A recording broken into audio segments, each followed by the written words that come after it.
Let's do some digging. I like it. So here's the test dig for the new setup, the rebalancing. And I think Relic Hunting Scotland might be able to identify what this is. Here's what I found. I got them over here too, buddy. I didn't dig that deep enough to get to your area, but there it is. A doorknob launcher from the ancient Scottish doorknob wars. Wonderful. It's an old one though. Probably silver plated maybe. Awesome. So here we have a little tiny coin spill. By tiny I mean 6 pennies. 1, 2, 3, 4, 5, 6 pennies. I think they're modern.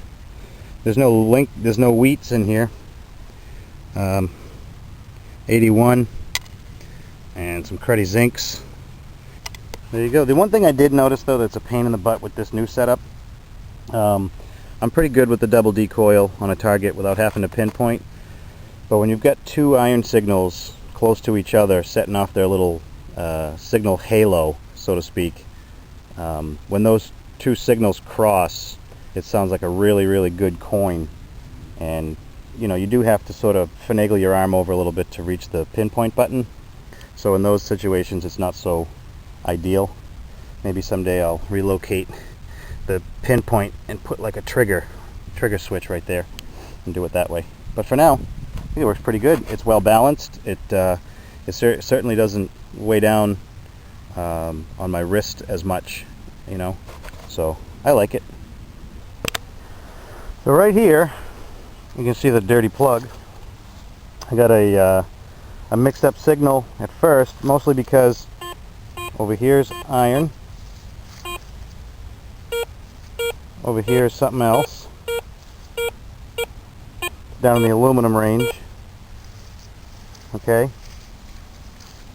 so there's garbage all around it, but I singled out this one little tone right here that was reading penny, and I got a penny. It's from Canada. It is an 83. There you go, Josh. You dropped this one. What are you doing in my backyard? Alright, here's another one. You can hear all the iron.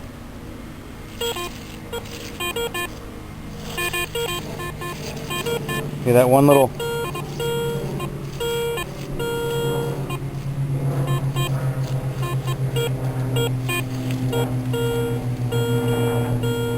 right there.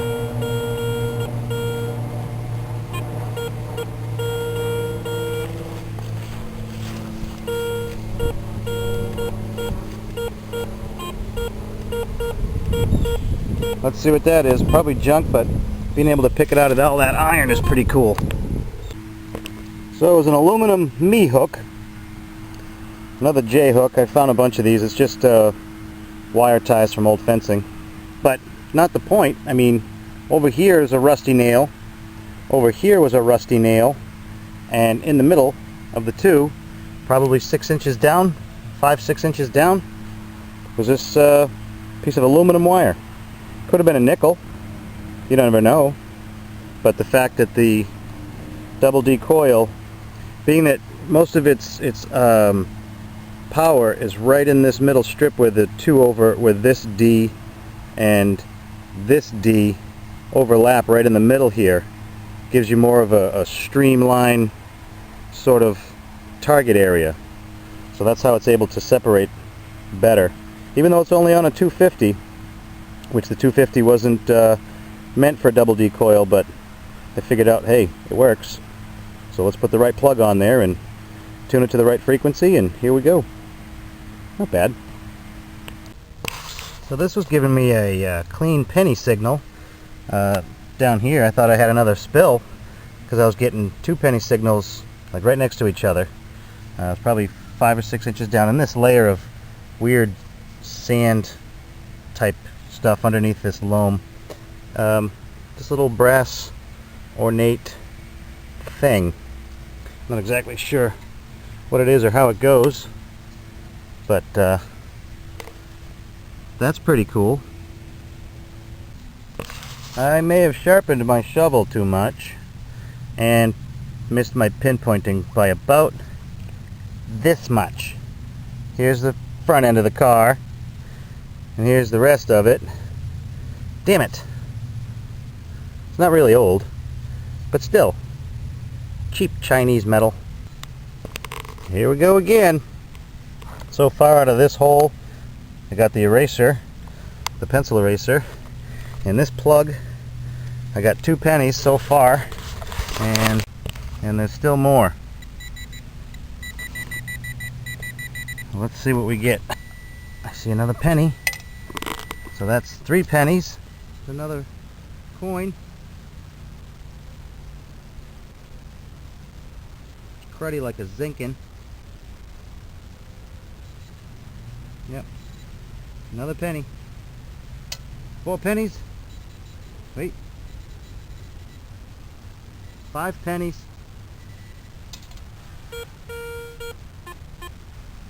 Says there's something else.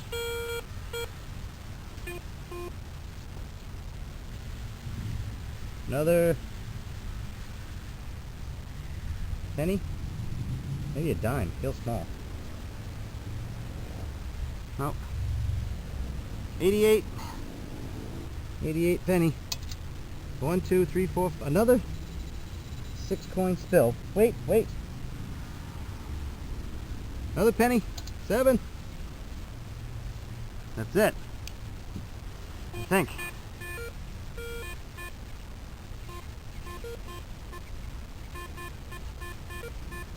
See how the rest is garbage?